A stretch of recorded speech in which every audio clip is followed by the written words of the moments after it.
Now it's time for the latest. In a rare moment of agreement, members of the House Judiciary Committee from both major political parties agreed that Facebook needed to take down pages that bullied shooting survivors or called for more violence. The hearing regarding social media filtering practices saw policy staffers from Facebook, Google, and Twitter answering questions, though Facebook absorbed the brunt.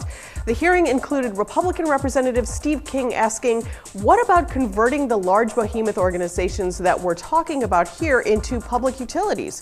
The meatiest part of the hearing centered on whether social media platforms should delete accounts of conspiracy theorists and those inciting violence rather than just removing the offending posts.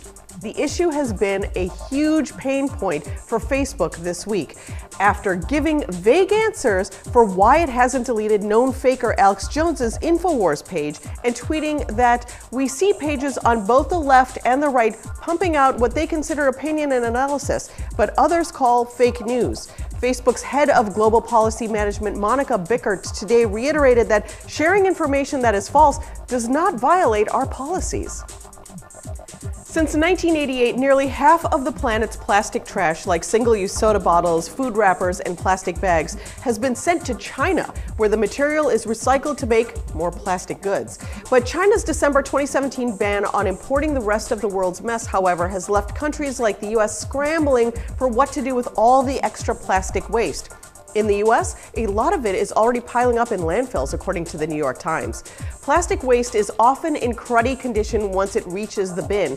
If it's not covered in yesterday's lunch, then it's mixed in with other materials, since many countries ask residents to recycle plastic, glass, and paper altogether. Sorting through and breaking down that jumbled litter takes energy, and that energy costs money that countries like the U.S. aren't willing to spend, says lead study author Amy Brooks, an environmental engineering student at the University of Georgia. It was cheaper to throw the trash into a boat and send it abroad than deal with it here, she says.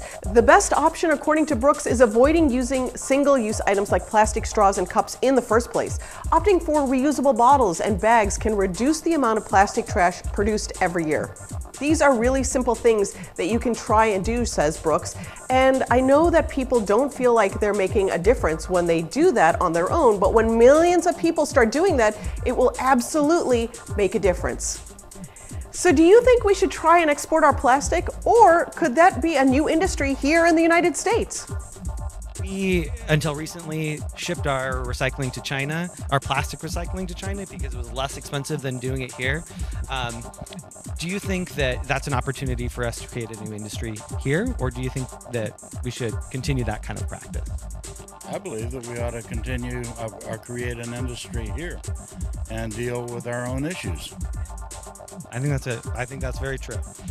I think a combination of both, and I do think that it'll force our hand better at our recycling programs, take a better look at what we're doing. So if we don't ship it over, the responsibility come more back on us, and I think we're already starting that with some of the straw laws and policies, and it's making us think a little bit differently on what we can do and reduce our plastic usage. Sounds like a golden opportunity to figure out a way of our own to recycle it or remake it into new plastics and things, things like that. What do you think? I mean, I would agree. I mean, I'd have to take a look and see it as to the reasons why we're not doing it here. I mean, if it's cost prohibitive or there's some reason, obviously, why it wasn't being done here. But I think we should, if we can, we should look into it. I definitely think one solution is to decrease our use of plastics. Order those stainless steel straws.